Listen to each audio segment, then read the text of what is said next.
সকাল সকাল 30টা টাকা আম্মুর কাছ থেকে নিয়ে বের হলাম। আব্বু অনেক কষ্ট পাচ্ছে বুঝতে পারছি, বাট কিছু করার নাই। আজকে ভার্সিটিতে আমার পরীক্ষা, তাই তাড়াতাড়ি করে বাসের জন্য বাস স্টেশনে দাঁড়িয়ে গেলাম। অনেকক্ষণ পরে বাস এলে বাসে জায়গা নাই, যে দাঁড়িয়ে যামো। অনেক কষ্টে বাসের ভিতরে গেলাম। 10 মিনিট পরে ভার্সিটিতে চলে আসলাম। আর আমি নেমে গেলাম, বাসা থেকে না খেয়ে চলে আসলাম। হাতে আছে 20 টাকা, বাসায় যেতে লাগবে 10 টাকা, আর 10 টাকা আমার কাছে থাকবে। ওই 10 টাকা দিয়ে একটা রুটি খেতে পারবো। দোকান থেকে একটা রুটি কিনলাম আর খেলাম, সাথে 1 গ্লাস পানি খেলাম। 10 টাকা দিলাম। তখন দোকানদার বলে, মামা 12টা দেন, 10 টাকা না। মামা রুটি 10টা না? মামা, রুটি 10 টাকা, সাথে 1 গ্লাস পানি, আর পানি হলো 2 টাকা। মামা 2 টাকা পরে দিয়ে দেই, আমার কাছে যে টাকাটা আছে সেই টাকা দিয়ে বাস ভাড়া দিয়ে বাসা যেতে হবে। ঠিক আছে মামা, পরে দিয়েন। আমি ভার্সিটির ভিতরে চলে গেলাম। সোজা আমি আমার সিট খুঁজতে লাগলাম। 1 মিনিট পরে আমি পেয়ে গেলাম। আমি বসে আছি, সিটে সবাই চলে আসলে, কিন্তু আমার সাথে যে লোকটা বসবে সে এখন আসে নাই। স্যারও চলে আসলে খাতা দিবে, তখনই একটা মেয়ে এসে হাজির। সবাই ওই মেয়ের দিকে হ্যাঁ করে তাকিয়ে আছে। দেখতে ঠিক পরীর মতো সুন্দর, বাট এই মেয়ে এখানে কেন? কখনো তো দেখি নাই এই মেয়েকে আমাদের ভার্সিটিতে। তখনই স্যার, আরে আদিবা, ভিতরে আসো। আর সবাই শোনো, ওর নাম আদিবা। আজ থেকে সে তোমাদের সাথে পরীক্ষা দিবে আর সে তোমাদের সাথে পড়বে। যাও তোমার সিটে গিয়ে বসো। মেয়েটা এসে আমার সাথে বসলে, আমার সাথে বসতেই তার একটু সমস্যা হচ্ছে, তা আমি বুঝতে পারছি। আমার কাপড়গুলো একটু পুরনো টাইপের, তাই আমি মেয়েকে বললাম, হাই, আমি আবির আহমেদ আদি। মেয়েটা ভাব নিয়ে কোনো কথা বলে না। তখন বুঝলাম মেয়েটা বড়লোকের দোলানি, তাই এত ভাব। স্যার খাতা দেওয়া শুরু করলে, সাথে প্রশ্ন। সবাই লিখতে শুরু করলে, আমি আমার মতো করে লিখছি। সবাই এক্সট্রা পেপার নিচে, আমি শুধু তাকিয়ে তাকিয়ে দেখছি আর ভাবছি কি এমন লেখছে তাদের এত এক্সট্রা পেপার লাগে। আমার তো আরো অনেক পৃষ্ঠা বাকি আছে। দেখতে দেখতে প্রায় সময় শেষের দিকে চলে এসেছে। তারপরে গিয়ে একটা এক্সট্রা পেপার নিলাম। একইভাবে ঠিক সময় লেখে পরীক্ষাটা দিলাম। সবাই বের হয়ে সব বন্ধুদের সঙ্গে কত কথা বলছে, বাট আমি বলতে পারছি না, কারণ আমার কোনো বন্ধু নাই। আমার পোশাক দেখে কেউ আমাকে বন্ধু বানাতে চায় না, আর আমিও কারো বন্ধু হতে চাই না। বাসায় আসার জন্য বাসে উঠলাম। 10 মিনিট পরে আমাকে বাসার কাছে নামিয়ে দিলে আমি বাসায় ঢুকি। তখন আমার কলিজার টুকরা বোন আমার কাছে এসে হাজির। ভাইয়া, ভাইয়া, আমার চকলেট কই? সরি কলিজা, আনতে মনে নাই, কালকে আনবো কেমন? আমার কাছে টাকাও শেষ হয়ে গেছিল, যার কারণে চকলেট আনতে পারি নাই। আমি প্রতিদিন ভার্সিটি থেকে আসার সময় চকলেট নিয়ে আসি। আর হ্যাঁ, আমার ছোট বোনের নাম মারিয়া। আচ্ছা। ওই পাগলি, রাগ করিস কেন? বললাম তো সত্যি মনে নাই। তখন আম্মু বলে, আদি, ফ্রেশ হয়ে খেতে আয়। আমি ভাত বাড়ছি, মারিয়া এখানে আয়। আচ্ছা আম্মু, বলে উপরে চলে গেলাম। গিয়ে ফ্রেশ হয়ে নিচে এসে দেখি আব্বু টেবিলে বসে আছে, তাই আমি আবার চলে গেলাম উপরে। আমি আর মারিয়া অনেকবার ডাকছে খাবার টেবিল আসার জন্য, বাট আমি চলে গেলাম আমার রুমে। কিছুক্ষণ পরে আম্মু আর মারিয়া খাবার নিয়ে আমার রুমে আসলে, তখন আম্মু বলে, আর কত কষ্ট দিবি তোর বুড়ো বাপটাকে? সে অনেক কষ্ট পাইছে। তো আমি কি করব সে কষ্ট পেলে? তুই কি করবি মানে? তোর বাপের সাথে আজ থেকে 4 বছর ধরে কথা বলিস না। একটু কথা বললে কি হয়? সে না হয় একটা ভুল করেছে, তাই বলে তুই আর তার একমাত্র ছেলে হয়ে তার সাথে কথা বলিস না? তার দেওয়া কোনো গাড়ি বা পোশাক নিচ্ছিস না, সব সময় পুরান পোশাক পরে ভার্সিটিতে যাস। তারও আবার লোকাল বস দিয়ে তোর বাপের অনেক কষ্ট পায়। কার জন্য সে এত টাকা ইনকাম করে বল? আমি কি তাকে বলছি যে আমার টাকা লাগবে বা আমার জন্য টাকা ইনকাম করতে? আমি কোনো কিছু বলি নাই। আর আমি তো এই বাড়ি থেকে চলে যেতে চাইছিলাম, শুধু তোমার অনুরোধটা আমি ফেলতে পারি না। আম্মু কি সব বলে আগের কথা? ভাইয়াকে আগে খাবার দাও তো। আম্মু আমাকে খাবার দিলে আমি চুপচাপ করে খাবার খেয়ে বাসা থেকে বের হলাম। মাঠে গেলাম খেলতে। অনেকদিন পরে খেলতে গেলাম।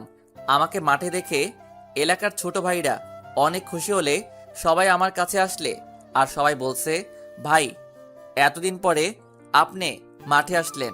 আমি বললাম তাহলে চলে যাই আমি। আসলে আমাকে সবাই সম্মান করে। আব্বুর জন্য আমার পরিচয়টা দিয়ে নেই, আমি আবির আহমেদ আদি, আদি গ্রুপের মালিক। আব্বু হলো দেশের 10 জন ধনীদের মধ্যে একজন। আর একটা ছোট বোন আছে, নাম মারিয়া। আপনারা তো জানেন আমি আমার বোনকে অনেক ভালোবাসি। আম্মু বাসায় থাকে আমাদের জন্য মজার মজার রান্না করে। আমাদের বাসা সবাই ঢুকতে পারে না। গেটের সামনে একটা লক আছে, যা চোখের ফিঙ্গারে বা আঙুলের চাপের মধ্যে খুলে বা দারোয়ান দিয়ে খুলাই, কারণ আব্বু অনেক শত্রু আছে যদি কোনো ক্ষতি করে। তাই মাঠে সবার সাথে অনেকক্ষণ ক্রিকেট খেললাম। ভালো লাগলে সন্ধ্যার সময় বাসায় গেলাম, গিয়ে হাত মুখ ধুয়ে পড়ার টেবিলে বসলাম। অনেকক্ষণ পড়ার পরে আম্মু এক গ্লাস দুধ আর কিছু হালকা নাস্তা দিয়ে গেলে আমি ওইগুলো খেয়ে আবার পড়তে বসলাম। পড়তে পড়তে 11টা বেজে গেছে। আম্মু আমাকে পড়ার টেবিলে থেকে তুলে নিয়ে খাবার টেবিলে বসালে খাবার খেতে আমি হাত ধুয়ে খেতে বসলাম। আম্মু আমাকে বেড়ে দিলে আমি খেয়ে আবারও পড়ার টেবিলে গেলাম। পড়তে পড়তে পড়ার টেবিলে ঘুমিয়ে গেলাম। সকালবেলা ঘুম থেকে উঠে ফ্রেশ হয়ে হালকা নাস্তা করে বের হলাম বাস স্টেশনে, কিন্তু আজকে আর বাস আসছে না। কি করা যায়? দেখলাম একটা গাড়ি আসছে। আমি সিগন্যাল দিলাম, গাড়িটা থামালে আমি বললাম যে আমাকে একটু লিফট দেওয়া যায়। কোনো বাস পাওয়া যাচ্ছে না, আমার পরীক্ষা ভার্সিটিতে। আর তখন ড্রাইভার, আসলে ভাই, আমি তো ড্রাইভার। আমাকে বলা হয়েছে ম্যাডাম ছাড়া যেন আর কেউ এই গাড়িতে না ওঠে। পিছনে ম্যাডাম আছে, তাকে আপনি বলেন দেখতে পারেন। ম্যাডামের কাছে যাই, গিয়ে দেখি এই কি, এ তো আদিবা। আমি বললাম প্লিজ একটু লিফট দেন, বাস পাওয়া যাচ্ছে না। ভাইয়া, আব্বু তোকে কি বলছে? ছোট লোকগুলোর কথা শোনার জন্য গাড়ি থামাইতেছ? আমার দেরি হচ্ছে, তাড়াতাড়ি চলো। ড্রাইভার গাড়ি নিয়ে চলে গেলে তখন আমি বললাম, শালি মনে হয় না আমার আব্বুর থেকে বড়লোক হবি, এত ভাব তোদের। বলে রাস্তার একপাশে দাঁড়িয়ে আছি। দেখলাম একটা বাস আসলে আমি সাথে সাথে দৌড়ে উঠে গেলাম। 10 মিনিট পরে ভার্সিটির সামনে নামলাম। রুটির দোকানে গিয়ে আগে 2 টাকা দিলাম, তারপরে ভার্সিটির ভিতরে গেলাম। গিয়ে দেখি সবাই লেখছে। পরীক্ষা 5 মিনিট আগে শুরু হয়ে গেছে। আমি ভিতরে গেলাম। স্যার বলে, তুমি আসতে এত দেরি করলে কেন? আদিবার দিকে একটু আর চোখে তাকালাম আর বললাম, বাস সময় মতো পাই নাই। ও, কাল থেকে একটু আগে বের হবা, তাহলে বাস পাবে। আমি বললাম জি স্যার বলে লিখতে থাকলাম। শুধু ফারুক স্যার আমার সাথে সুন্দর করে কথা বলে, আর বাকি সব স্যারের একটা চিন্তা করে আমি কি করে এই ভার্সিটিতে ভর্তি হলাম। যাই হোক, আগে পরীক্ষা দিতে হবে। আর কথা না বাড়াই, আমার হাতে সময় আছে 2 ঘন্টা। আমি প্রশ্নটা দেখলাম, সবগুলো কমন। আমি লিখতে থাকলাম। অনেকক্ষণ লেখার পরে হঠাৎ মনে হলো কেউ আমাকে কলম দিয়ে খোঁচা দিছে। দেখলাম আদিবা। হাই, আমি আদিবা। আমি কিছু না বলে চুপচাপ করে লিখতে থাকলাম। আবারও খোঁচা দিলে কলম নিয়ে বললাম, কি সমস্যা? 7 নং প্রশ্নের উত্তরটা দেখান। আমি কিছু বলতে চামো, তার আগে আদিবা থামিয়ে দিল। আমি দেখছি আপনি 7 নং প্রশ্নটা দিছেন। ভাব নিয়ে বললাম, সরি, দেখানোর সময় নাই এখন, এমনিতে 10 মিনিট লেট আমার। তাও আপনি চাইলে আমাকে একটু হেল্প করতে পারতেন, তা আপনি করেন নাই। এখন আমিও পারবো না বলে আমি আমার মতো করে লিখতে থাকলাম। আর আদিবা গাল ফুলিয়ে বসে আছে। নির্ধারিত সময় পরীক্ষা শেষ হলে আমি পরীক্ষার হল থেকে বের হলাম। দেখলাম আদিবার আগে গাল ফুলিয়ে আগুন হয়ে গেছে। আমি পরীক্ষার হল থেকে বের হতে হতে আদিবা আমাকে ডাকে। আমি তার কাছে গেলাম। আদিবা বলে, তুই আমার সাথে এমন করলি কেন? আমি কি করছি আপনার সাথে? আমাকে একটু দেখালে কি হতো তোর? আপনাকে দেখালে তখন আমার খাতাটা নিয়ে নিত স্যার, তখন কি হতো? আর আমার 10 মিনিট লেট হয়েছে আসতে। তো কি হয়েছে? কি হয়েছে মানে? ধ্যাত, আমি চলে আসলাম, আবার ডাকলো আদিবা। ওই ফকিনের বাচ্চা, তোকে যেতে বলছি।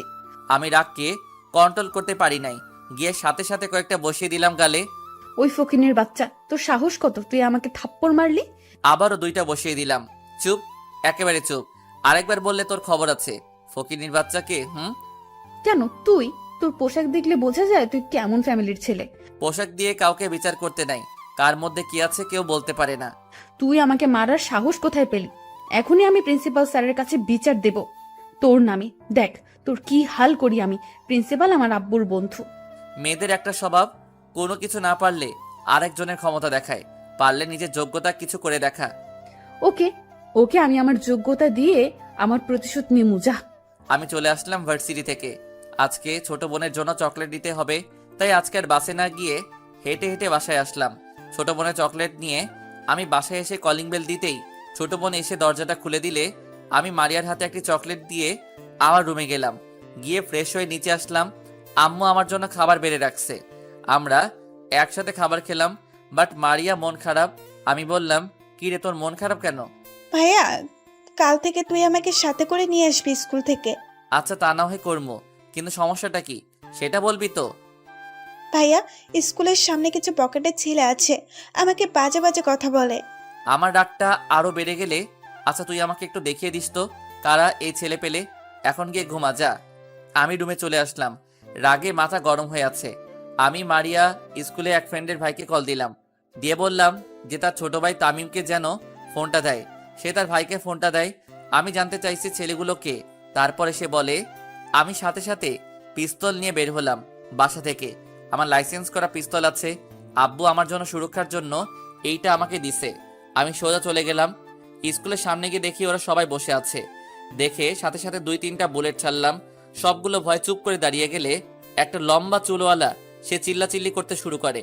আমি তার পায়ে গুলি করি, সাথে সাথে সে নিচে পড়ে গেলে সবাই বলছে আমি কেন গুলি করছি। আমি কোনো কথা না বলে সবগুলোকে ইচ্ছে মতো মারলাম। এক একটার অবস্থা অনেক খারাপ, তারপরেও একই কথা বলছে তাদেরকে কেন মারছি, বাট কেউ ভয়ে জোরে জোরে কথা বলে না।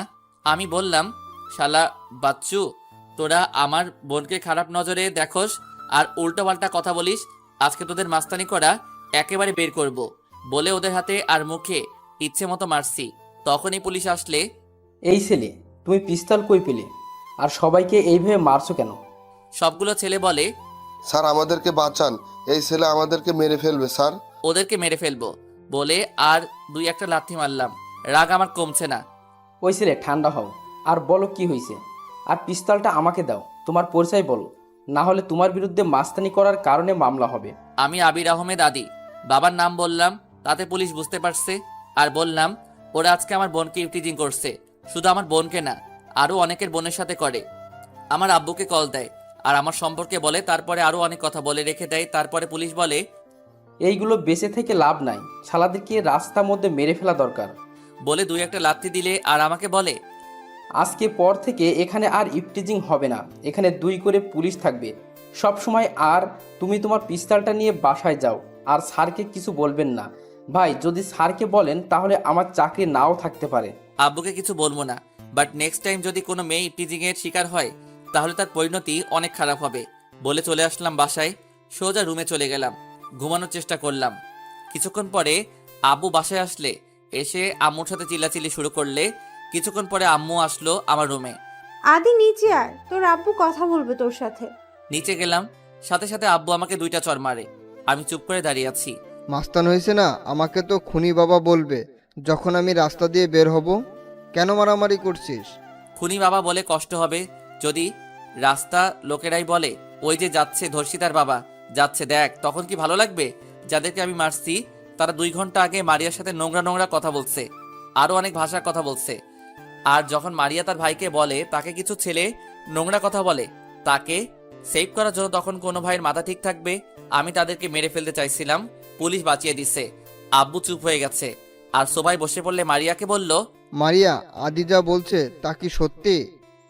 জি আব্বু। আমি চলে আসলাম রুমে, মাথাটা ঠান্ডা ঠান্ডা লাগছে। ফোনটা বের করে ফেসবুকে ঢুকলাম, বাট ছদ্মনাম আইডি যাতে কেউ আমাকে খুঁজে না পায়। মাঝে মাঝে ফেসবুক চালাই, ভালো লাগে তাই। চোখে হালকা ঘুম আসলে তাই ফোনটা রেখে ঘুমিয়ে গেলাম। সন্ধ্যার সময় ঘুম থেকে উঠে ফ্রেশ হয়ে হালকা নাস্তা করে পড়তে বসলাম। অনেকক্ষণ পড়ার পরে আম্মু ডাকলে খাবার খেতে আমি নিচে গেলাম। দেখলাম আব্বু আছে। আমি আবার উপরে চলে আসতে যাব, তখন আম্মু বলে, আদি, তোর আব্বু কি জানি বলবে আজকে, তাই তোকে ডাকছে আজকে। তাই আর কিছু না বলে চেয়ার টেনে মারিয়ার পাশে বসলাম। আম্মু খাবার বেড়ে দিলে সবাই খাচ্ছে। হঠাৎ করে আব্বু বলে, আমি মারিয়ার দিকে তাকালাম, দেখলাম মারিয়া রাজি না। তাই আমি বললাম যে এখন মারিয়ার বিয়ে দেওয়ার দরকার নাই, মারিয়া আগে এসএসসি পরীক্ষা দিবে, তারপরে ভাবা যাবে। তার আগে মারিয়ার বিয়ের কথা যেন না ওঠে। আমার সোজা কথা। রাতে খাবার খেয়ে রুমে এসে শুয়ে পড়লাম। পড়তে ভালো লাগছে না, ঘুমের দেশে হারিয়ে গেলাম। আর একটা মধুর স্বপ্ন দেখলাম। হঠাৎ করে কেউ এসে আমাকে ডাকতে থাকে, আর স্বপ্নের 12টা বাজিয়ে দিলে দেখলাম মারিয়া। আমি বললাম, কি সমস্যা? ভার্সিটিতে যাবি না তুই? যাব, মাত্র শুইলাম, এর মধ্যে তুই চিল্লাচিল্লি লাগিয়ে দিলে। কি গাঁজা খেয়ে ঘুমাস নাকি? এখন বাজে 9টা, সময় আছে আর 1 ঘন্টা তোর হাতে। কি করবি দেখ। কি তুই? আরে আগে ডাকবি না আমাকে? বলে এক দৌড়ে বাথরুমে চলে গেলাম। তাড়াতাড়ি করে ফ্রেশ হয়ে এসে দেখি মারিয়া রুমের সবগুলো বাজ করছে। আমি তাড়াতাড়ি করে শার্ট প্যান্ট পরলাম আর রুম থেকে বের হলাম। নিচে এসে হালকা কিছু খেয়ে আমার কাছ থেকে 30 টাকা নিয়ে বের হলাম। বাসা থেকে বাস স্টেশনে গিয়ে দাঁড়ালাম। বাস চলে আসলে আমি বাসটা ভিতরে গেলাম, গিয়ে দেখি সিট খালি আছে। আমি সিটে বসলাম। 10 মিনিট পরে চলে আসলাম ভার্সিটিতে। যখন আমি ভার্সিটিতে ঢুকবো তখনই একটা লোক বলে, এই ছেলে দাঁড়াও, তুই আজকে পরীক্ষা দিতে পারবি না। দেখলাম লোকটা পিছে কিছু লোক আছে, দেখে বোঝা যাচ্ছে মাস্তান হবে। আমি বললাম, কেন, কি করছি আমি? তুই কিছু করিস নাই, বাট তুই ভার্সিটিতে যেতে পারবি না, পরীক্ষা দেওয়া লাগবে না তো তুই বরং বাসায় চলে যা।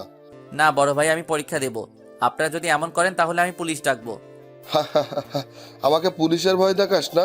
এই নে, পুলিশকে ফোন দে তুই। আমার হাতে ফোনটা দেয়। আমি লোকটা ফোনটার হাতে নেই, দেখলাম আদিবাকে হাসতে হাসতে ভার্সিটির ভিতরে চলে গেলে তার মানে আদিবা এই লোকগুলোকে পাঠিয়েছে। আমি ওদের ফোনটা হাতে দিয়ে আমার ফোনটা দিয়ে কল দিলাম ডিআইজিকে, আর সব খুলে বলি যে আমাকে ভার্সিটিতে কিছু লোক ঢুকতে দেয় না। তখন ডিআইজি আঙ্কেল বলে, ওই থানা পুলিশ পাঠিয়ে দিচ্ছি, আমি তোমার কোনো সমস্যা হবে না। ডিআইজি হলো আমার বাবার বন্ধু। আমি বললাম, ওকে আঙ্কেল, তাড়াতাড়ি পাঠিয়ে দেন, আমার পরীক্ষার সময় কম আঙ্কেল। বলে ওকে আর ওই লোকগুলো হাসছে আর বলছে, আরে পুলিশ আমাদের দেখলে সালাম দেয়, তুই পুলিশকে ফোন দিয়ে ওকে, পুলিশে আসলে তোকে আবার মামলা বলবো ঢুকিয়ে দিতে। আমি চুপ করে দাঁড়িয়ে আছি। 7 মিনিটের ভিতর পুলিশ চলে আসলে এসে আমাকে বলে, তুমি আবির আহমেদ আদি? জি। আর ওরা আমাকে ভার্সিটিতে ঢুকতে দিচ্ছে না। তখন পিছন থেকে একটা লোক পুলিশকে বলছে, আরে স্যার, আপনি কেন এসেছেন? আর যখন এসেছেন তখন একে ধরে নিয়ে যান আর একটা মামলা দিয়ে 5 বছরের জন্য জেলে পাঠিয়ে দেন। সাথে সাথে পুলিশ ওই লোকটাকে একটা থাপ্পড় মেরে সবগুলোকে গাড়িতে তোলে। তখন একজন বলছে, ওসি, তুই জানিস না তুই কাকে নিচ্ছিস? আর এই ছেলে, আমি 1 ঘন্টার মধ্যে আবারও আসবো, আমার পাওয়ারের সম্পর্কে ধারণা নাই। তোর নিজেরও ধারণা নাই তোরা আজকে কত বড় ভুল করছিস। তুই 1 ঘন্টা না, 1 বছরেও মনে হয় না বের হতে পারবি। আমাদেরকে সরাসরি ডিআইজি পাঠিয়েছে। আর ওই ছেলে ও কোনো সাধারণ ছেলে মনে হয় না, ওদেরও অনেক পাওয়ার আছে। মনে হয় তোরা এখন হারে হারে টের পাবি জেল কি জিনিস। স্যার, আসার সময় কিছু ফকির আর একটা ফকিরনির সাথে দেখা। ফকিরগুলোকে আমি নিজের দায়িত্বে তাদের ঠিক জায়গায় পাঠিয়ে দিয়ে এসেছি, বাট ফকিরনিকে পারলাম না। তার স্বভাবটা ছিল ডাস্টবিনের ময়লা খাওয়া। একটু আর চোখে তাকালাম আদিবার দিকে, দেখলাম রাগে রুচির মতো ফুলছে। সময় হয়েছে, সবাই সোজা হও। বলে খাতা আর প্রশ্ন দিয়ে দিল। সবাই প্রশ্ন পেয়ে খুশি, সবাই লেখছে, আমিও লেখছি। দেখলাম আদিবা গাল ফুলিয়ে বসে আছে আর উকি মারছে আমার খাতার দিকে। আমি দেখেও না দেখার ভান করে লেখছি। আদিবা কিছুক্ষণ এদিক ওদিক করে সে নিজে লেখা শুরু করছে। তাকিয়ে তাকিয়ে দেখতে থাকলাম আদিবার দিকে। এত সুন্দর নিষ্পাপ একটা মেয়ের এত বেশি অহংকার দেখলে কেমন কেমন লাগে। যাই হোক, আবারও লেখা শুরু করলাম। সময়ের আগে পরীক্ষা শেষ করে ফেললাম, কিন্তু আদিবা পারে নাই। আদিবা মন খারাপ করে আছে। কি আর করার, পরীক্ষা সবগুলোর উত্তর দিতে পারে নাই। আর আদিবার জন্য ভার্সিটির অনেকেই পাগল। আদিবা দেখতে যেমন, তার চেহারাটাও ঠিক তেমন, একটা মায়া মায়া ভাব আছে। আমি পরীক্ষা দিয়ে পরীক্ষার রুম থেকে চলে আসলাম। মাঠে এক কোণে দাঁড়িয়ে আছি আর আদিবা দাঁড়িয়ে আছে অনেকগুলো ফ্রেন্ডের সাথে, কারণ আদিবার মতো ওরাও বড় লোক। আর আমি নর্মাল পোশাক পরি বলে আমার বন্ধু নাই, আর আমি কাউকে বন্ধু বানাতেও চাই না। আমার বন্ধু একজনই ছিল, আকাশ। আকাশ হলো আমার একমাত্র বন্ধু, যাকে আব্বু অনেক অপমান করে আর আমার জীবন থেকে হারিয়ে যায়। সেই কারণে আমি বাসা থেকে চলে যেতে চাইছিলাম, পারি নাই আম্মু আর মারিয়ার জন্য। কিন্তু আব্বুর সাথে সেই দিন থেকে কথা বলা বন্ধ করে দিছি। হঠাৎ করে আদিবা আমার সামনে, কি রে ছোট লোকের বাচ্চা, তোকে আজকে কেমন মার দিল আমার লোকেরা? আর পরীক্ষার হলে আসলি কি করে তুই? মার না সেই লেভেলের মায়ের, বাট আমার উপর না, ওদের উপর হচ্ছে। এখন কি ফকির নিমার্কা মাস্তান আনিস যা আমার কাছে চুলের মতো ফু দিলে উড়ে যায়। তুই ছোট লোক বলে তোর কোনো ফ্রেন্ড হয় না। দেখ আমার কত ফ্রেন্ড। তুই ঠিক বলছিস, বাট আমার তো মনে হয় তুই আমার থেকেও ছোট লোক। বলে চলে আসলাম। আদিবা অনেকবার ডাকছে এই বলে যে ছোট লোককে আমি রাস্তায় চলে আসলাম আর বাস পেয়ে গেলাম। বাস দিয়ে চলে আসলাম। বাসায় এসে কলিং বেল দিতেই সাথে সাথে দরজা খুলে দিলে মারিয়া। আমি উপরে চলে গেলাম, গিয়ে ফ্রেশ হয়ে নিচে আসলাম। খাবার খেতে গিয়ে দেখি ওমা আমার পছন্দের খাবার রান্না করছে, বিরিয়ানি। তাড়াতাড়ি করে বিরিয়ানি প্লেটে নিলাম। তারপরে মারিয়া আম্মু নিলে সবাই 1 প্লেট খেতে খেতে আমি 2 প্লেট মেরে দিলাম। তখন মারিয়া বলে, হাম্মু, এই ছেলে তো রাক্ষস, আমরা 1 প্লেট খেতে পারছি না আর এই ছেলে তো 2 প্লেট খেয়ে ফেলাইছে। চুপ কর, আমার ছেলেটা না খেতে খেতে চিকন হয়ে গেছে, আর 2 প্লেট কেন? আদি বাবা, তুই আরো 2 প্লেট খা বাবা। না আম্মু, আমি আর খাবো না। তোমার ডাইনি মেয়েটা খাবার না পেয়ে তো স্বামীর মায়েরকে চিকন হবে, রাক্ষসী একটা। আমার খাওয়া দেখতে পারে না। আম্মু, তোমার মেয়েকে বাসা থেকে বিদায় করবা কবে? না না, এত তাড়াতাড়ি আমি বিদায় হব না। আগে তুই বিয়ে করবি, তোর বউয়ের সাথে ঝগড়া করব, তারপরে আমি এই বাড়ি থেকে বিদায় হব। আমি কি পাগল নাকি? তোর মতো ডাইনিকে বাসায় রেখে আমি বিয়ে করব? না না, আমি এত পাগল না রাক্ষসী। ওই থাম, তোরা কি শুরু করছিস? কি ঝগড়া শুরু করছি নাকি? তোমার মেয়ে তো শুরু করছে, বাট তাকে বলে বন্ধ করতে। ওকে, বন্ধ করব, একটা শর্ত আছে। কি শত আবার? তার মানে তুই ইচ্ছা করে ঝগড়াটা শুরু করছ, তাই না? কি সত্তর? আমাকে আজকে বিকেলে নিয়ে বের হতে হবে। আজকে ঘুরতে ইচ্ছে করে অনেক, তাহলে ঝগড়া থামবে, না হয় আজকে সারাদিন চলবে। আদি যা, কবে থেকে মারিয়া বের হয় না? আর বিরিয়ানি কিন্তু মারিয়া রান্না করছে তোর জন্য। এই কাহিনী না? আচ্ছা যা, নিয়ে যাবো, এখন আর বিরক্ত করবি না ওকে। বলে রুমে চলে গেলাম। গিয়ে একটা ঘুম দিলাম, হালকা চোখটা লাগছে। তখনই মারিয়া এসে ডাকাডাকি শুরু করলে। ওই ফেয়া, ওঠ, ঘুরতে যাবি না? যাবো। কয়টা বাজে? 3টা বাজে। এই মেয়ে মাথাটা গেছে, ঘুরতে কি কেউ এই রোদের মধ্যে যায়? যাই, আমরা তো কাছে কোথাও যাচ্ছি না, আমরা দিয়া বাড়িতে যাবো। ওই জায়গায় যেতে অনেক সময় লাগবে না, আবার আসতে হবে না। কি? আব্বু জানলে কি করবে জানিস? কুত্তা, তোকে এই জন্য আমি বিরিয়ানি রান্না করে খাওয়াইছি। আমার বিরিয়ানি ফেরত দে, যাবো না তোর সাথে কোথাও। বিরিয়ানি কিভাবে দিমু? তুই এক কাজ কর, আমি বিরিয়ানি খেয়ে আসার পরে বাথরুমে চলে গেছি, তুই গিয়ে দেখ বাথরুমে পাস কিনা। রাগ তুললে কিন্তু পানি দিয়ে দিব তোর পুরো শরীরে। আমি বললাম ওকে, উঠছি, বাট তুই গিয়ে রেডি হ। বললে আমি বাথরুমে গেলাম, গিয়ে ফ্রেশ হয়ে নিচে আসলাম। আম্মুর থেকে কিছু টাকা নিয়ে নিলাম।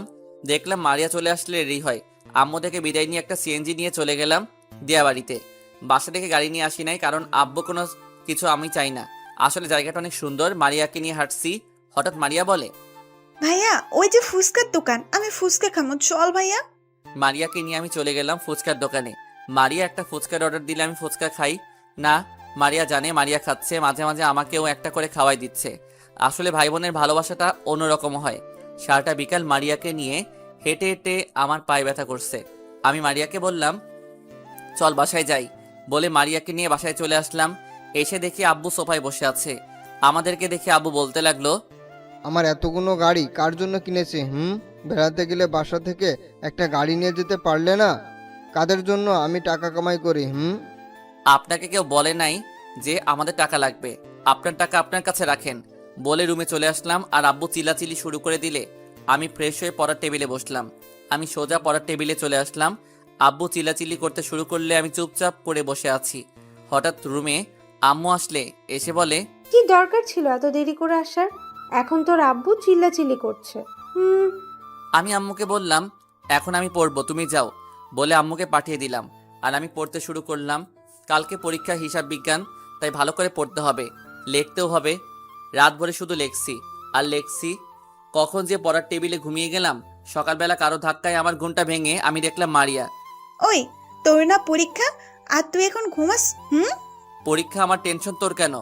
টেনশন তো আমারই থাকবে, কারণ আমি সব সময় চাই আমার ভাইয়া যে ভার্সিটির 1 নাম্বার হয়ে থাকে, 2 নাম্বার হতে যেন না হয়। এই কাহিনী না? আচ্ছা যা, দেখবি তোর ভাই 1 নাম্বার হবে। আচ্ছা যাও, এখন গিয়ে ফ্রেশ হয়ে নিচে আসো। 8:40 বাজে, আমি তোমার রুমটা গুছিয়ে দেই। ওকে। বলে বাথরুমে চলে গেলাম। গিয়ে গোসল করে এসে দেখি রুমটা গুছিয়ে বসে আছে মারিয়া। আমি রেডি হয়ে মারিয়া আর আমি একসাথে নিচে গেলাম। আমি নাস্তা করে বের হলাম। বাস স্টেশনে গিয়ে দাঁড়িয়ে আছি। বাস এলে আমি বাসে করে ভার্সিটিতে আসলাম।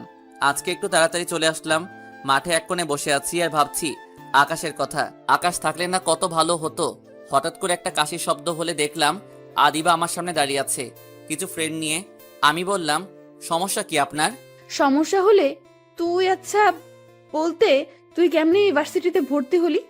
তোর মতো ফকিন্নির পোলা তো এই ভার্সিটিতে চান্স পাওয়ার কথা না। সে আপনি না জানলেও চলবে। আপনি আমার পিছে পড়ছেন কেন? আর আপনি জানেন আমি ফকিনি না, কোটিপতির ছেলে। এমনিতে হতে পারে আমার বাবা 10 জনের একজন। হুমা বলে কি এই ফকিনের বাচ্চা? মানুষ রাতে স্বপ্ন দেখে, আর এই ফকিনের বাচ্চা তো দিনের বেলা স্বপ্ন দেখে রে। আমার রাত চেপে বসলে মাথা এই মাইয়া শুধু আমাকে ফকিনি বলে, এইটা শুনে আমি ক্লান্ত হয়ে গেছি। আজকে কিছু একটা করতেই হবে, থাপ্পড় দেওয়া যাবে না। একেবারে যখন তার শিক্ষা হয় নাই তার, আর হবেও না, তাই মনে মনে সিদ্ধান্ত নিয়ে ফেললাম। তার ফ্রেন্ডের সামনে তার ঠোঁটে কিস দিয়ে দিলাম। আদিবা অনেক জোরাজোরি করছে ছাড়ার জন্য, আমি শক্ত করে ধরে রাখছি। 30 সেকেন্ড পরে ছেড়ে দিছি আর বললাম, এখন কি করবি? এই ফকিনি বাচ্চা, তোকে কিস করছে, এখন কি করবি? তোকে তো আমি দেখে নেব। যা যা, পারলে কিছু করে দেখাস। বলে চলে এলাম পরীক্ষার হলে। সময় আছে 10 মিনিট, একা একা বসে আছি। হঠাৎ করে একটা মেয়ে আসলে বলে, হাই, আমি জান্নাতুল ইসলাম ঈশা। আবির আহমেদ আদি। আমরা কি ফ্রেন্ড হতে পারি? না। কেন, কোনো সমস্যা? আদিবা আপনাকে আমার কাছে পাঠাচ্ছে প্রতিশোধ নেবার জন্য, তাই না? আপনার কি তাই মনে হয়? আর আমি কারো হুকুমের চাকর না, ওকে? ফ্রেন্ড হতে হবে না। ওকে ওকে, আপনি রেগে যাচ্ছেন কেন? আমরা এখন থেকে ফ্রেন্ড, ওকে? তাহলে তুই করে বলবি, আপনি না, ওকে? এর মধ্যে আদিবা তার ফ্রেন্ডের নিয়ে চলে আসলে, আর আমি জান্নাতুলকে বললাম, এখন তুই গিয়ে তোর সিটে বস। এক ফকিন্নি আরেক ফকিন্নির খবর রাখে। তখন বলে হাসতে থাকে তার ফ্রেন্ডগুলো। যে মেয়ে ফকিন্নি কিস খায়, সে মেয়ে যে কত বড় লোক তা আমার জানা হয়ে গেছে। তখন আদিবা সাথে সাথে আমার শার্টের কলার ধরে ফেলায়, আরো কিছু একটা বলতে যাবে, এর মধ্যে স্যার চলে আসলো। কি হয়েছে এইসব? স্যার, এই তো ছোট লোকটা আমাকে তোমাকে কি করেছে সে? আমাকে স্যার বলতে পারবো না। যদি বলতে না পারো তাহলে ওকে ছেড়ে আর সোজা হয়ে বসো। আদিবা লক্ষ্মী মেয়ের মতো করে আমাকে ছেড়ে দিল, আর আমি সোজা হয়ে বসলাম। তখন স্যার সবার উদ্দেশ্য করে বলে, এইটা হলো শিক্ষা প্রতিষ্ঠান, এখানে ছোট লোক বড় লোক বলতে কিছুই নাই। এখানে সবাই জ্ঞান অর্জন করার জন্য এসেছে। তুমি বড় লোক বলে আরেকজনকে ঘৃণা করবা তা না, সবাই এখানে মিলেমিশে থাকবা। আর কখন আদির সাথে আদিবা ঝগড়া না দেখিয়ে বলে দিলাম, যদি দেখি তাহলে সত্যি সত্যি দুজনের জন্য অনেক কঠিন শাস্তি আছে। আমি স্যারের কথা শুনে চুপ হয়ে গেলাম। আর এই বজ্জাত মেয়ে থেকে একটু দূরে থাকা ভালো। স্যার পরীক্ষার খাতা আর প্রশ্ন দিলে আমি প্রশ্ন পেয়ে ভালো লাগছে, কারণ আজকে আমার সব কমন পড়েছে। আমি মন দিয়ে লেখা শুরু করলাম। হিসাব বিজ্ঞান। এই টাকা নিয়ে মাথা গরম করে পরীক্ষা দেওয়া যায় না, ঠান্ডা মাথায় লিখতে হয়। জাবেদা ছিল তাই সহজ করে নিলাম, তারপরে নগদ ছিল তাও করে নিলাম, তারপরে খতিয়ান করে নিলাম। বাট খতিয়ান করতে গিয়ে অনেক সমস্যায় পড়তে হয়েছে আমার। পিছে ছিল জান্নাতুল, তাকে বললাম সবকিছু কি ঠিকভাবে দিছে কি না। জান্নাতুল বলে খতিয়ান সমস্যা। আমি জান্নাতুলকে খতিয়ানটা করার জন্য সাহায্য করলাম। এইভাবে সবগুলো উত্তর সুন্দরভাবে করে নিলাম। আর দেখলাম আদিবা কাটাকাটি করা শুরু করে দিছে, আর আমার দিকে আর চোখে তাকায়। চোখে চোখ পড়তেই আমরা দুইজনই চোখ নামিয়ে নিলাম। স্যার যথাসময় সবার খাতা নিয়ে নিলে আমি বের হলাম পরীক্ষার হল থেকে। তখন জান্নাতুল বলে, আদি, মাঠে একটু দাঁড়া, আমি আসছি। ওকে তুই আয়। বলে আমি এক কোণে দাঁড়িয়ে আছি। 2 মিনিট পরে জান্নাতুল আসলে আমরা দাঁড়িয়ে কথা বলছি। হঠাৎ করে আদিবা চলে আসলে, সাথে তার ফ্রেন্ডরাও আছে। আদিবা বলে, দেখ দেখ, এক ফকিন্নি আরেক ফকিন্নির কাছে আইছে, দেখলে বমি বমি আসে। পমি আমাকে দেখে আসে নাকি অন্য কোনো কাহিনী আছে? পরে তো আবার আমার উপর অন্য কোনো মামলা ঢুকিয়ে দিবে। তখন আদিবা রেগে গিয়ে আমার শার্টের কলার ধরে বলে, কি বলতে চাস তুই? আর ফকিন্নি তো ফকিন্নি, চিন্তা ভাবনা থাকে। ফকিন্নিকে এত অহংকার কিসের তোমার? তুমি দেখতে সুন্দরী, বাবার টাকা আছে বেশি, এই জন্য? তোর বাপের থেকেও আমার আব্বুর টাকা কম না। আর একবার যদি ফকিনি কথাটা মুখ দিয়ে বের হয়, তাহলে আমার থেকে খারাপ কেউ হবে না। সাথে সাথে আদিবা চুপ হয়ে গেল। জান্নাতুল, আমি গেলাম। দাঁড়া, তুই এখন এখানে দাঁড়িয়ে আছি কেন? যাও এখান থেকে। ওকে, যাচ্ছি। আরে কি দরকার ছিল ওই মেয়ের সাথে ঝগড়া করার? মেয়েটা একটু বেশি অহংকারী, আর তোকে ফকিনি ফকিনি বলে তাই একটু রাগ হয়েছে। আচ্ছা, তোর বাসায় কি কে আছে রে? আর থাকিস কোথায়? কেন রে, জেনে কি করবি? আরে বল না, শুনি। আম্মু আব্বু ছোট বোন আর আমি। তোর কে কে আছে? আম্মু আব্বু আর আমি। কি করে আঙ্কেল? আদি গ্রুপ মেসেঞ্জার পদে আছে। তোর আব্বু কি করে? কাজ করে। তোর বাসা কোথায়? ঠিকানা আপনাদেরকে বললাম না? তোর কোথায়? এই ঠিকানাটা আমাদের। ভালো, এখন চল বাসায় যেতে হবে। ওকে চল, আমি একটা রিক্সা নিয়ে তোকে নামিয়ে দিয়ে আসি, কেমন? এই না না না, আমি যে একাই যেতে পারবো, বরং তুই ঠিকঠাক বাসায় যা, কেমন? ওকে, বাট তোর ফোন নাম্বারটা আমাকে দে। 0140686। ওকে, এখন আমি আসি। বলে জান্নাতুলের থেকে বিদায় নিয়ে চলে আসলাম। বাসে করে আমার ভার্সিটির সামনে দাঁড়িয়ে পড়ে। আমি বাসে করে বাসার সামনে চলে আসলে টাকা দিয়ে গাড়ি থেকে নামলাম, গেট খুলে নিলাম। দরজায় কলিং বেল দিতেই আম্মু দরজা খুলে দিলে। আমি বললাম, তুমি কেন? আম্মু, মারিয়া কই? মারিয়া কি স্কুল থেকে আসে নাই? মারিয়া তো স্কুল থেকে ওই কখন এসেছে, কিন্তু সে তার রুমে মন খারাপ করে বসে আছে। কেন, কি হয়েছে ওর? কি জানি, কিছু বলছে না আমাকে। আম্মু, তুমি জানতে চাইবে না কি হয়েছে? ধ্যাত, আমি যাচ্ছি ওর কাছে, তুমি খাবার সাথে টেবিলে। বলে মারিয়ার রুমে গেলাম। গিয়ে দেখি মারিয়া চুপচাপ করে খাটের এক কোণে বসে আছে। আমি বললাম, কি হয়েছে? আমার রাক্ষসী বোনটাকে কে কি বলেছে? কি হয়েছে মারিয়া, আমাকে বল বোন আমার। মারিয়া আমাকে জড়িয়ে ধরে কেঁদে দিল। আরে আরে, আমার বোনটা কাঁদে কেন? কে কি বলছে বল আমাকে। ভাই, আজকে না সোহান নামের একটা ছেলে আমাকে প্রপোজ করছে। আমি রাজি হই নাই বলে আমাকে বলছে কালকে যদি আমি স্কুলে যাই আর ওর প্রপোজটা গ্রহণ না করি তাহলে নাকি আমাকে সে সবার সামনে অপমান করবে। সোহানটা কে আমাকে একটু বলতো।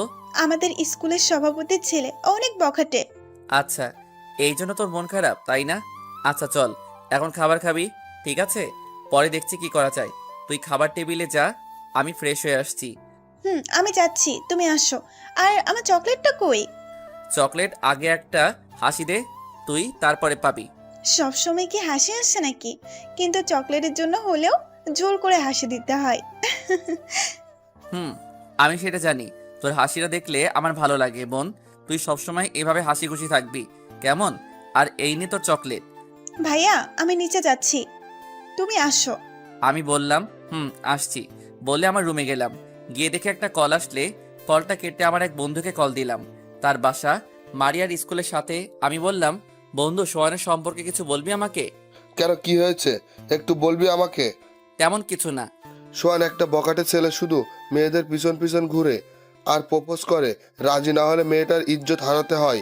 বাপের ক্ষমতা, টাকা আর পুলিশ, এইটার কারণে তাকে কেউ কোনো ক্ষতি করতে পারে না। ওকে বন্ধু, ধন্যবাদ তোকে। বাই, একটু বিজি আছি, পরে কথা বলবো। বলে কলটা কেটে দিলাম। বন্ধুর সাথে কথা বলার কারণটা হলো সোহানের ক্ষমতা সম্পর্কে জেনে নিলাম। আমাদের থেকে পাওয়া কম আছে। এর মধ্যে ফোনটা বেজে ওঠে। আমি রিসিভ করি। ওপাশ থেকে একটা কণ্ঠ ভেসে আসছে। কুত্তা, বান্দর, হনুমান, শয়তান, আমার ফোনটা কাটলি কেন? আরে কে আপনি? আমাকে বকছেন কেন? তোকে খুন করে ফেলবো, শয়তান পোলা। আরে আজব, কে আপনি? আগে নাম বলেন। এর মধ্যে মারিয়ার ডাকাডাকি। ভাইয়া, খেতে আয়। আমি এখন খাবো না, বাই। আরে আরে শোন, আমি জান্নাতুল। আরে খাচ্ছর মেয়ে, তুই আমাকে বকছিস তাই না? আচ্ছা দোস্ত, আমি আগে খেয়ে আসি, কেমন? ওকে যা, খেয়ে এসে আমাকে একটা কল দিবি, কেমন? বলে খেতে গেলাম। গিয়ে দেখি মারিয়ার আম্মু বসে আছে আমার জন্য। সবার সাথে খেয়ে এসে আমি একটা ঘুম দিলাম। সন্ধ্যার সময় ঘুম থেকে উঠে দেখি অনেকগুলো কল জান্নাতুলের। সাথে সাথে ব্যাক করলাম, সরি। রাখ তো সরি, তোকে যে বললাম কল দিবার জন্য, তার কি হলো? তুই কল দিছিলি আমাকে? তুই কল দিছিলি আমাকে? সরি রে, আমি ভুলে গেছিলাম, তাই সরি বললাম রে। ওকে। আর শোন, কালকে আমার সাথে দেখা করতে পারবি বিকেলে? ওকে, পারবো। কখন কোথায় আসতে হবে? আমি বলে দেব তোকে। ওকে, বাই। তারপরে আমি চলে গেলাম আমাদের বাসার ছাদে। বিকালটা কাটালাম ছাদে, ভালো লাগলো। সন্ধ্যার সময় রুমে আসলাম। কাল থেকে ভার্সিটি বন্ধ কিছুদিনের জন্য, তাই রুমে ঘুমানোর চেষ্টা করছি। তখন আম্মু আসলে এসে বলে নাস্তা খেয়ে যেতে। আমি চলে গেলাম নাস্তা করতে। নাস্তা করে এসে বললাম আমাকে যেন আর ডাক না দেয়, বলে চলে আসলাম। রুমে এসে একটা ঘুম দিলাম। এ কি, একেবারে সকালে মারিয়ার ডাকে ঘুম ভেঙে গেলে মারিয়াকে নিয়ে স্কুলে যাব। মারিয়াকে নিচে পাঠিয়ে আমি রেডি হলাম, সাথে পিস্তলটাও নিলাম। আম্মুর কাছ থেকে কিছু টাকা নিলাম। মারিয়াকে নিয়ে স্কুলে আসলাম। বললাম, তুই আগে যা, দেখবো ছেলেটা কে। ওকে। মারিয়া ঢুকলে আমি তার পিছু পিছু ঢুকলাম। আমি একটা সাইডে দাঁড়িয়ে আছি, মারিয়ার দিকে তাকিয়ে আছি। হঠাৎ করে একটা ছেলে মারিয়ার হাত ধরে ফেলায়। আমার তো রাগে মাথাটা আগুন হয়ে গেলে, আমার হাতের কাছে একটা লাঠি ছিল। দৌড়ে গিয়ে যে হাত দিয়ে মারিয়া হাত ধরে রাখছে, সেই হাতের মাঝে একটা বাড়ি দিতেই সে একটা চিল্লানি দিয়ে নিচে পড়ে গেলে আমি তাকে ইচ্ছে মতো মারলাম। স্কুলের সবাই আমার দিকে তাকিয়ে আছে। কোথা থেকে যেন কিছু লোক আসলে আমি পিস্তলটা হাতে নিয়ে একটা ফাঁকা আওয়াজ করতে সবাই চুপ হয়ে গেছে। সোহান ছেলেটাকে মারার পরে কিছুক্ষণ পরে একটা লোক আসলে আর সাথে পুলিশ লোকজন এসে সোহানকে বাবা বাবা বলে বুকে টেনে নিলে, আর আমাকে পুলিশ ধরে সাথে সাথে স্কুলের ভিতরে চলে আসলে আরেকজন। আর সে হলে কিছুক্ষণ পরে একটা লোক আসলে আর সাথে পুলিশ লোকটাকে এসে সোহানকে বাবা বাবা বলে বুকে টেনে নিলে আর আমাকে পুলিশের হাতে ধরিয়ে দিল। এই বলে যে আমি নাকি মাস্তানি করি, চাঁদাবাজি করি, আরও অনেক কিছু বলে তখন সাথে সাথে পুলিশের আরও গাড়ি চলে আসলো। আমার রাগ কমেছে না, শালাহ আমার বোনের হাত ধরা। পুলিশের হাতে থাকা অবস্থায় আরে দুই একটা লাথি মেরে দিলাম। তখন পুলিশ আমাকে মারতে যাবে, ঠিক তখনই ডিআইজি চলে আসলে আর জোরে বলে, থাম। আরে স্যার, আপনি এখানে বুঝতে পারছি। এই মাস্তানকে ধরার জন্য এসেছেন তাই না? সমস্যা নেই স্যার, ওকে আমরা ধরে ফেলেছি। চুপ করো, তোমাকে কে পুলিশের চাকরি দিচ্ছে? কেন স্যার, আপনি জানেন না আমাদেরকে সরকার চাকরি দিচ্ছে স্যাসরাদের ধরার জন্য? ডিআইজি আঙ্কেল বলে, তুমি কাকে ধরেছো? সে মাস্তান। এর মধ্যে আরও কয়েকটা গাড়ি ঢুকলে স্কুলে দেখে বুঝে ফেলাইছি আব্বু এসেছে আর ডিআইজি আঙ্কেলকে আব্বু পাঠাইছে। আব্বু গাড়ি থেকে নামতে পুরো স্কুলের মানুষের ভিড় পড়ে গেছে। আর যে পুলিশ আমাকে ধরে রাখছে সেই পুলিশ আমার হাত ছেড়ে দিয়ে আব্বুর কাছে চলে গেলে সেফটের জন্য আমি সেই সুযোগে সোহানকে আরও মারতে থাকলাম। আমার সব রাগ তার উপরে মিঠালাম। শালা আর সোহানের আব্বু এসে আমাকে ধরে রাখছে, মারতে দিচ্ছে না। আর আবার সেই পুলিশ এসে আমার হাত ধরতে যাবে, তখনই ডিআইজি আঙ্কেল এসে পুলিশ অফিসারকে দুইটা চড় মারে। স্যার, আমাকে মারলেন কেন? মাস্তানটাকে ধরবো না? ধরবেই তো, চাকরি থাকলে তো তুমি ধরবে, তাই না? ভালো লোক হয় মাস্তান আর মাস্তান হয় ভালো লোক শুধু টাকা থাকলে, তাই না? এতক্ষণ যাকে স্টেপ করার জন্য ওই জায়গায় গিয়েছিলাম তার ছেলে হলো এই আদি চৌধুরী, আর সেই এই মাস্তান। না, মার খাওয়া লোকটা হয় ভালো লোক, সে সবসময় মেয়েদেরকে ইপটিজিং করে। আর আজকেও এই মামুনি যে এই দিকে আসতেছে, মারিয়া যায় তখন বলে এই হলো আদি ছোট বোন মনে হয়, ওই যে যাকে স্টেপ করার জন্য গিয়েছিলাম তার মেয়েকে। আজকে এই মেয়ের সর্বনাশ হয়ে যেত। কোনো ভাইয়ের সামনে তার ছোট বোন কলিজার টুকরা হাত ধরে টানাটানি করবে আর তার বড় ভাই তা দেখবে আর চুপচাপ থাকবে, তা ভাবলে কি করে হয়?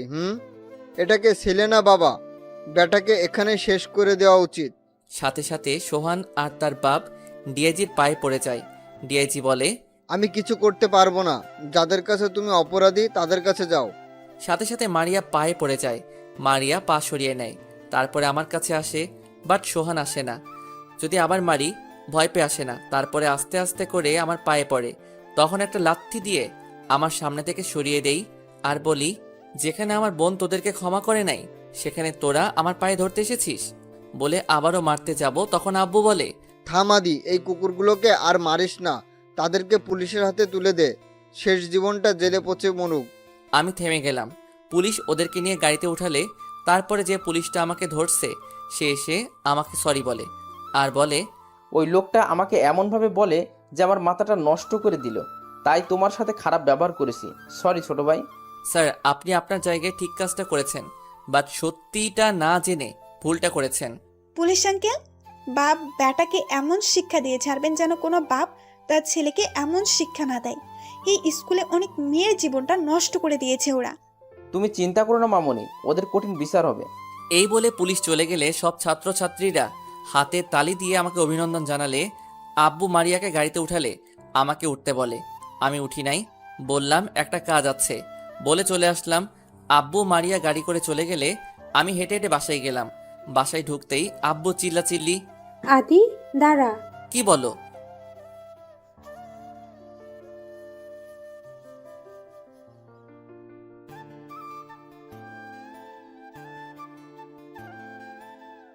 বোনের জন্য মারামারি করবো না তো কার জন্য করবো? সে আমার বোন, আমাকে তো সব বলবে। আমার বোনকে কেউ কাঁদাবে তা আমি মেনে নিতে পারবো না। আর তোমাদেরকে বললেই বা কি হতো? পুলিশ পাঠিয়ে তাকে ধরে নিতে, আবার সাথে সাথে ছেড়েও দিত। বাট আমি তাদেরকে হাতে কলমে শিখিয়ে তারপরে শ্বশুরবাড়ি পাঠিয়েছি। আমি যদি ওই সময় ডিআইজিকে না পাঠাতাম তাহলে যে কি হতো আল্লাহ ভালো জানে। কি আর হতো, ভাইয়া ওদেরকে গুলি করে দিত, তাই না ভাইয়া? চুপ, একেবারে চুপ।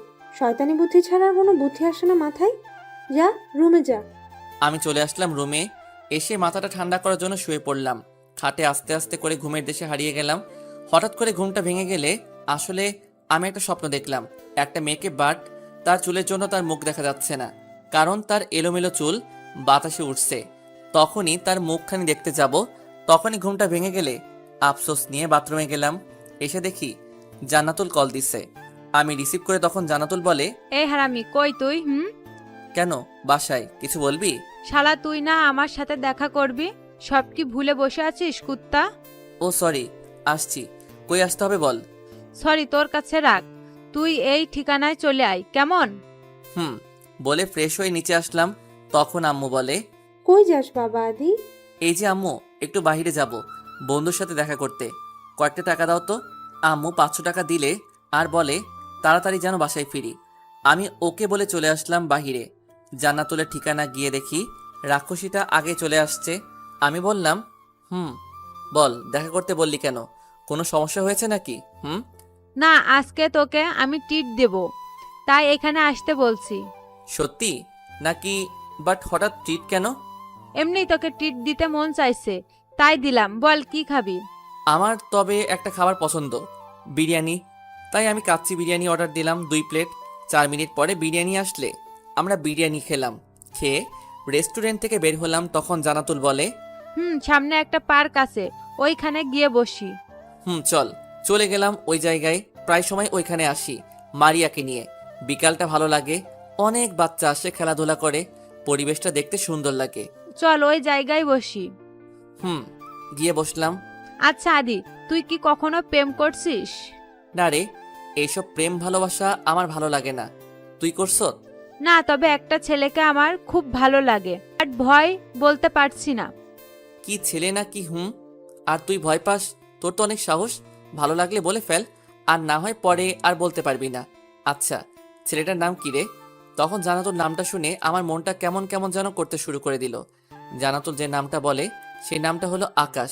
আমার বন্ধুর কথা মনে পড়ে গেল, আমার মনটা খারাপ হয়ে গেল। তখন জানাতুল বলে, কি রে, কি হয়েছে তোর আবার? কিছু না। আচ্ছা চল আর বাসায় চলে যাই। কেন, তোর কি ভালো লাগে না? কি হয়েছে বল তো আমায়। আরে কিচ্ছু হয় নাই। আচ্ছা, সামনে তো 14 ফেব্রুয়ারি আসছে, তখন তাকে তুই প্রপোজ করে দিবি কেমন? আমি একটা মেয়ে হয়ে তাকে প্রপোজ করব? সে করতে পারে না। সব সময় কি ছেলেরা প্রপোজ করবে নাকি? এখন থেকে মেয়েরাও করবে। আমি করব না তাকে প্রপোজ।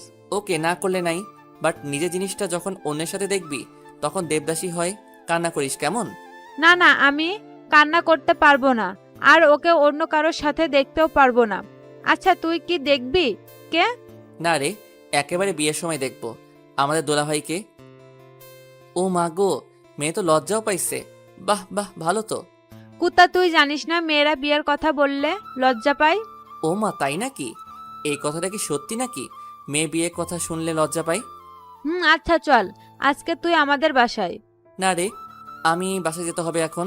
আচ্ছা চল, আমি তোদের বাড়িতে যাব, আন্টি আঙ্কেল আর তোর ছোট বোনের সাথে পরিচয় হই।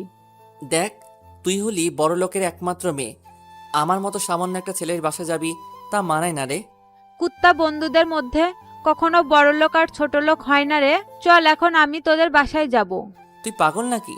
তোকে আমার সাথে বাসায় নিলে আব্বু আম্মু আমাকে কতগুলো প্রশ্ন করবে, আমি বাবা এতগুলো উত্তর দিতে পারবো না।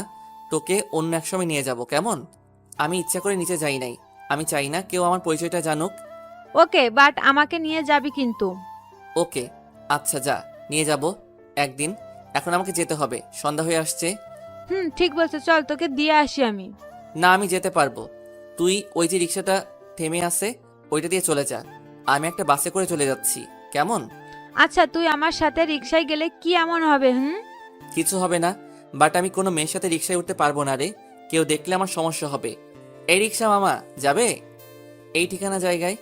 মামা যাবো, তবে ভাড়া 10 টাকা বেশি দিতে হবে। ভাড়া 60 টাকা, আমাকে 70 টাকা দিতে হবে। ওকে মামা, সমস্যা নাই, চলেন। ওকে, আল্লাহ হাফেজ। বাসায় গিয়ে আমাকে কল দিস কেমন? বলে চলে আসলাম। রাস্তায় দেখলাম একটা ঝালমুড়ির দোকান, দেখে আমি চলে গেলাম ঝালমুড়ি খেতে। আমি বললাম, মামা ঝাল কম দিয়ে ঘুরি বেশি দিয়ে ভালো করে একটা বানিয়ে দেন। 1 মিনিট পরে আমাকে বানিয়ে দিলে আমি টাকা দিয়ে খেতে খেতে রাস্তা দিয়ে চলে আসলাম। দেখলাম একটা বাস থামিয়ে রাখছে, আমি দৌড়ে গিয়ে বাসটাকে ধরলাম, সাথে সাথে উঠে গেলাম। বাস চলে আসলে আমাদের বাসার কাছে আমি নেমে গেলাম আর বাসায় চলে আসলাম। কলিং বেল দিতে মারিয়া বলে, ভাইয়া তোকে কতগুলো কল দিলাম, তুই ধরিসনি কেন? আমি ফোনটা বের করে দেখি মারিয়া 7টা কল। আমি বললাম, দেখো ফোনটা সাইলেন্ট ছিল, কেন কল দিছিস?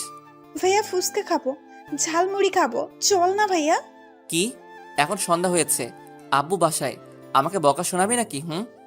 আপু জানবে না, আমরা লুকিয়ে লুকিয়ে যাব। আরে মাথা মোটা, তোর কি মনে হয় আব্বু বোকা? যখন তোকে বাড়িতে কোনো জায়গা বা রুমে না দেখবে তখন কি হবে বুঝতে পারছিস? বোকামে, যা রুমে যা। খাবো ফুচকা ঝালমুড়ি। বলে চলে গেলে আমি বাসা থেকে আবার বের হলাম, আর রাস্তার পাশে দেখলাম ফুচকা আর ঝালমুড়ি বিক্রি করছে। ওইখান থেকে প্রসেস করে নিয়ে আসলাম বাসায়। কলিং বেল দিতেই আম্মু দরজা খুলে দিল। কই ছিলে এতক্ষণ?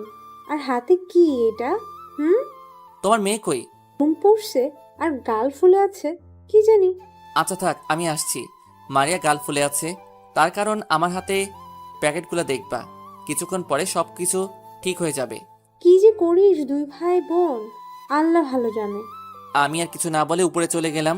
গিয়ে দেখি মারিয়া চুপ করে বসে আছে বই খুলে। আমি পেছন থেকে বেউ দিতেই মারিয়া ও ভাইয়া বলে উঠল। আমি সাথে সাথে মারিয়াকে বুকে জড়িয়ে নিলাম আর বললাম, ভয় পাস না, আমি আছি তোর সাথে। কুত্তা, আমাকে ভয় দেখাস কেন? যাও আমার রুম থেকে। ওকে, চলে যাচ্ছি, বাট ফুচকা আর ঝালমুড়িগুলো ময়লা ঝুড়িতে ফেলাই দিয়ে আসি। কি? এই দাঁড়া দাঁড়া, কই যাস? বস আগে। না, চলে যাই, তুই তো বললি। ও, বলছিলাম না তোকে চলে যেতে? আচ্ছা কাজ কর, তুই এগুলো রেখে চলে যা। বলে হাত থেকে প্যাকেটটা রেখে বের করে দিল। আমি চলে আসলাম রুমে। এসে ফোনটা বের করে দেখি জান্নাতুল কল দিচ্ছে। আমি রিসিভ করি আর বলি, পরে কথা বলবো, এখন ফ্রেশ হচ্ছি বলে কলটা কেটে দিলাম। তারপরে ফ্রেশ হলাম। আম্মু এসে ডেকে গেলে নিচে আসতেই আমি নিচে গিয়ে দেখি আম্মু নাস্তা নিয়ে বসে আছে। আমি গিয়ে একটা চেয়ারে বসলাম, আরও নাস্তা করে রুমে চলে আসলাম আর বললাম, রাতে আমি খাবো না বলে রুমে চলে আসলাম। মাথা ব্যথা করছে তাই শুয়ে পড়লাম আর আস্তে আস্তে ঘুমিয়ে গেলাম। সকালে কারো ডাকে আমার ঘুমটা ভেঙে যায়। চোখ খুলে দেখি মারিয়া। ভাইয়া ওঠ না। কি কি হয়েছে বল? শপিং করব, তোকে যেতে হবে। আব্বু আমাকে একা ছাড়বে না। তো আমি কি করব? আমি যেতে পারবো না, তুই যা এখান থেকে। ওকে। বলে চলে গেলে কিছুক্ষণ পরে আমার মুখে এক জগ পানি ঢেলে দিলে আমি চিল্লানো দিয়ে উঠে গেলাম। আমি রাগের মাথায় মারিয়াকে মারতে গেলাম। যখন থাপ্পড় দেব তখনই মারিয়া ভয় পেয়ে কেঁদে দেয়। আরে আরে, তোকে কি কিছু করছি আমি? দেখ, তুই কাঁদবি না বলে দিলাম। আচ্ছা যা, তুই রেডি হ, তোকে নিয়ে শপিং করতে যাব, যা। সত্যি বলছো তো? যা, রেডি হ। মারিয়া খুশি হয়ে চলে গেলে রেডি হতে আসি। আমি বাথরুমে চলে গেলাম। গোসল করে রেডি হয়ে নিচে গিয়ে দেখি মারিয়া রেডি। শপিং বলে কথা, তাই আমার আগে এসে হাজির। হালকা নাস্তা করে নিলাম আর মারিয়াকে বললাম, টাকা নিছত? মারিয়া বলে কার্ড দিচ্ছে। এখন আম্মুকে বিদায় দিলাম। একটা সিএনজি নিয়ে মার্কেটে চলে আসলাম। মারিয়ার সাথে শপিং কমপ্লেক্সে ঢুকলাম। 1 ঘন্টা ধরে ঘুরছে, বাট কোনো কিছু কিনে নাই মারিয়া। মারিয়া নাকি কোনো কিছু ভালোই লাগে না। আমি বললাম, দেখো মারিয়া, আমার আর ভালো লাগে না। তুই যদি এভাবে ঘুরতে থাকিস আমি তোরে রেখে চলে যাব কিন্তু। রাগ হচ্ছে মারিয়া। কি করব, পছন্দ হচ্ছে না তো। তাহলে আম্মুর সাথে শপিং করতে আসবি। এখন চল বাসায়। এই না না না, সত্যি এবার কিনবো। বলে একটা দোকানে গেলাম। দেখতে দেখতে মারিয়া একটা ড্রেস পছন্দ হয়েছে। ওই ড্রেসটা মারিয়া কিনে ফেলে। আমি বললাম, যাক বাবা, তাহলে তুই শেষ পর্যন্ত কিনলি। এখন চল মারিয়া। না, এখন তুইও কিছু কিনবি, তারপর যাব। চল প্যান্টের দোকানে। আমি বললাম না, আমার আছে, এখন চল। বলে মারিয়াকে জোর করে নিয়ে আসলাম বাহিরে। মারিয়া তো সেইভাবে রেগে আছে। আমি চুপচাপ দাঁড়িয়ে আছি। মারিয়া রাগ করে আছে আমি কেন কিছু কিনলাম না। তাই আমি একটা সিএনজি ডাকতে গেলাম। ঠিক তখনই কি হলো মনে নাই। মারিয়া একটা চিল্লানি দিলে আর আমি নিচে শুয়ে পড়লাম। দেখলাম একটা গাড়ি ওপাশে এসে আমাকে ধাক্কা মারে, যার কারণে আমার হাতে সমস্যা হয়। আমি নিচে পড়ে গেলে আমার হাতে ব্যথা পাই। গাড়ির নাম্বারটা মনে রেখে দিছি। মারিয়া দৌড়ে আমার কাছে আসে। সাথে সাথে মানুষের ভিড়টা জমে যায় আর আমাকে একটা গাড়ি করে হাসপাতালে নিয়ে যায়। মারিয়া আব্বুকে কল দিয়ে বলে, ভাইয়া গাড়ির সাথে ধাক্কা খেয়ে এখন হাসপাতাল আছে। সাথে সাথে আব্বু আম্মুকে নিয়ে চলে আসে হাসপাতালে। রুমে আসার আগে থেকে আম্মু কান্না শুরু করে দিলে আম্মু রুমে ঢুকে আমাকে জড়িয়ে ধরে কান্না শুরু করে দিলে আর বলে, বাবা তুই ঠিক আছিস কি না? ঠিক আছি। আব্বু ডিআইজিকে কল দিয়ে বলে, আমার ছেলেকে কারা যেন মারার চেষ্টা করেছে, তোমরা কি করো? বলে চিল্লাচিল্লি শুরু করে দিল। আম্মু গিয়ে মারিয়াকে একটা থাপ্পড় মারে। মারিয়া গালে হাত দিয়ে বসে আছে চুপচাপ। আম্মু, তুমি কেন মারিয়াকে মারছো? মারিয়া আবার কি করছে? মারিয়ার জন্য তো আজ তুই এখানে। মারিয়া যদি তোকে নিয়ে না আসতো তাহলে আজকে তুই হাসপাতালে থাকতি না। ও মা, এখানে মারিয়া কি দোষ? এইটা আমার নিয়তি ছিল। মারিয়া, আমার কাছে আয়। কি হলো? গাল ফুলিয়ে দাঁড়িয়ে আছিস কেন? এখানে আয়। মারিয়া আসে আমার কাছে। আমি বললাম, দেখ মন খারাপ করে থাকিস না বোন, আম্মু তোর দোষ দিচ্ছে। আমি তো জানি তোর দোষ নাই। নিজের ছেলে রাস্তা দেখে চলতে পারে না, মাঝে আবার আরেকজনকে দোষ দিচ্ছে। তখন আব্বু এসে চিল্লাচিল্লি শুরু করে দিল যে এই বলে, আমার এত গাড়ি, টাকা পয়সা কার জন্য কামাই করি? যেই গাড়ি আমার কোনো কাজে আসে না, 3-4 বছর আগে একটা ছেলের জন্য বাপের সাথে সম্পর্ক নষ্ট হয়ে যায়। আমার কি বাপ ডাক শুনতে ইচ্ছা করে না? আজ যদি তুই গাড়ির নিচে পড়ে মরে যেতিস তাহলে আমাদের কি হতো সেটা একবার ভেবে দেখেছিস? না, যখন নিজে একদিন বাপ হবি তখন বুঝবি আমার কি পরিমাণ কষ্ট হয়েছে। আচ্ছা আদি, তুমি কি কেউকে সন্দেহ করো? না পুলিশ আঙ্কেল। কিছু একটা বলো যেটা দিয়ে আমরা তাকে ধরতে পারি। একটা জিনিস আমার মনে আছে, ওইটা দিয়ে ধরতে পারেন। কি সেইটা বলো, আমরা চেষ্টা করব তাড়াতাড়ি যেন খুঁজে পাই। আদির মা, বলে দিলাম আজ থেকে যেন সে নিজের গাড়ি বাদে বের না হয়।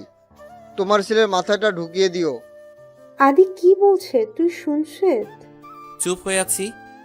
কি শুরু করছো তোমরা? ভাই অসুস্থ আর তোমরা চিল্লাচিল্লি শুরু করছো? কিছুক্ষণ পরে ডাক্তার আসলে এসে বলে, আপনার রোগী বাসায় নিয়ে যেতে পারেন। আম্মুর সাথে সাথে আমাকে তুলে নিলে একদিকে আম্মু, আরেকদিকে আব্বু, আর মারিয়া মাঝখানে। আব্বু আমাকে শক্ত করে ধরে রাখছে আর আম্মু অন্য দিক দিয়ে ধরে রাখছে। আসলে আজ বুঝলাম আব্বু আম্মু যে কি পরিবার ছাড়া বেঁচে থাকা মানে হয় না। আব্বুর উপর যে রাগ ছিল সেই রাগটা আমার কমে গেছে।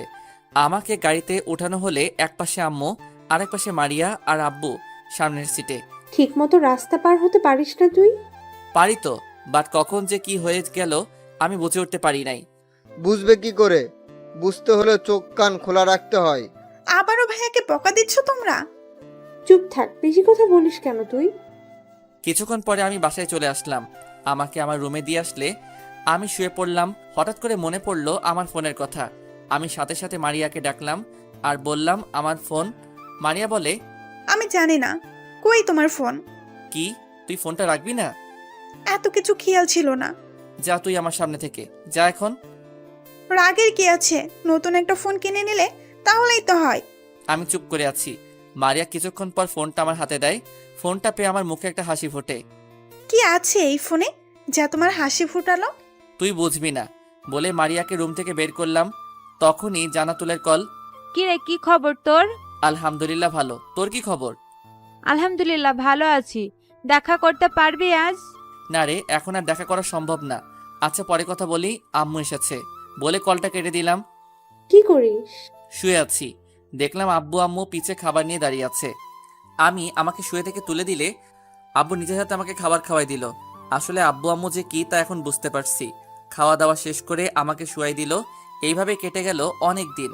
বাট জান্নাতুলের সাথে আর দেখা করি নাই, শুধু ফোনে কথা বলছি। দেখতে দেখতে ভার্সিটিও খুলে গেল, আমিও সুস্থ হয়ে উঠি। অনেকদিন পরে ভার্সিটিতে যাব। আম্মু অনেকবার বলেছে যে গাড়ি নিয়ে যাবার জন্য, বাট আমি যাই নাই, সেই বাসে যাই। আমি বাসে করে ভার্সিটিতে গেলাম। দেখলাম আদিবা তার বন্ধুদেরকে নিয়ে দাঁড়িয়ে আছে, আমাকে দেখে মজা নিচ্ছে। আমি তাদের সামনে দিয়ে যাচ্ছি, দেখলাম জান্নাতুল ওই কোনায় দাঁড়িয়ে আছে। যে ওদের সামনে দিয়ে যাব ঠিক তখনই আদিবা আমাকে ল্যাং মেরে ফেলাই দিল। একটি গাড়ির উপর আমার কপালটা ফুলে গেছে। আদিবা আর তার বন্ধুরা মজা নিয়ে বলে আমি নাকি হাঁটতে পারি না, তাই নাকি আমি পড়ে গেছি। তখন জান্নাতুল, ওই তোরা তো তাকে ল্যাং মেরে ফেলাইছিস, আমি তো দেখলাম। জান্নাতুল আমার কপালটা দেখে সাথে সাথে আমার কাছে এসে বলে, আদি চল, তোর কপালটাই বরফ দিতে হবে। চল বলে গাড়ি কালারের দিকে নজর গেছে, সাথে গাড়ির নাম্বারের দিকেও গেল। সাথে সাথে রাগটা বেড়ে গেল। আমি বললাম, জান্নাতুল আমি যাব না, তুই একটু দূরে যা। কেন আবার কি হয়েছে তোর? দেখে তো মনে হচ্ছে রেগে আছিস এই গাড়িটার সাথে। আরে গাড়ি দেখে লাভ নাই, এমন গাড়িতে উঠে কখনো পারবি না তুই। জান্নাতুল ওই যে লাঠিটা আমাকে একটু এনে দে প্লিজ।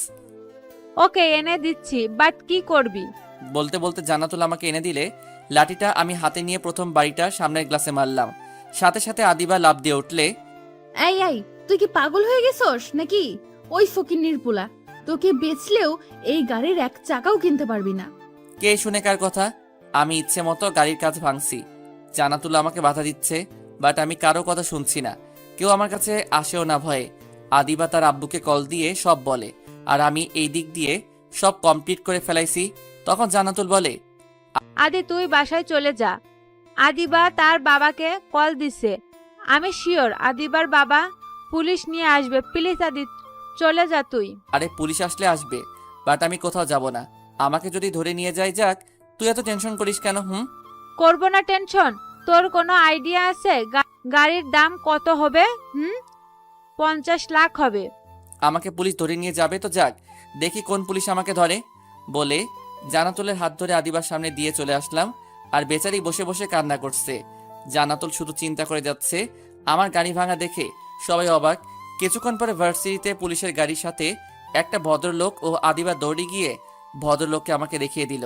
লোকটা আমার কাছে এসে আমার গালে 2টা চড় মেরে বলে, তুমি জানো এই গাড়িটা আমার মেয়ের খুব পছন্দ গাড়ি ছিল, কিছুদিন আগে শোরুম থেকে কিনে দিলাম, আর তুই সেই গাড়িটা নষ্ট করে দিলি। বলে আমার কলারটা ধরে নিয়ে গেছে পুলিশের কাছে। কিরে, তুই মাস্তানি শুরু করছো?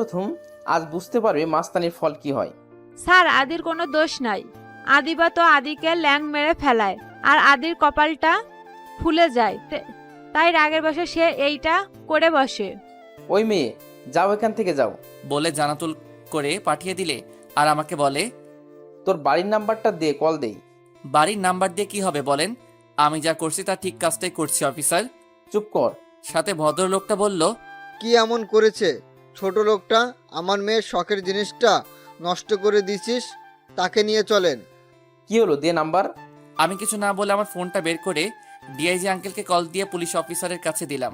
তখন পুলিশ অফিসার, ওই তুই কে রে?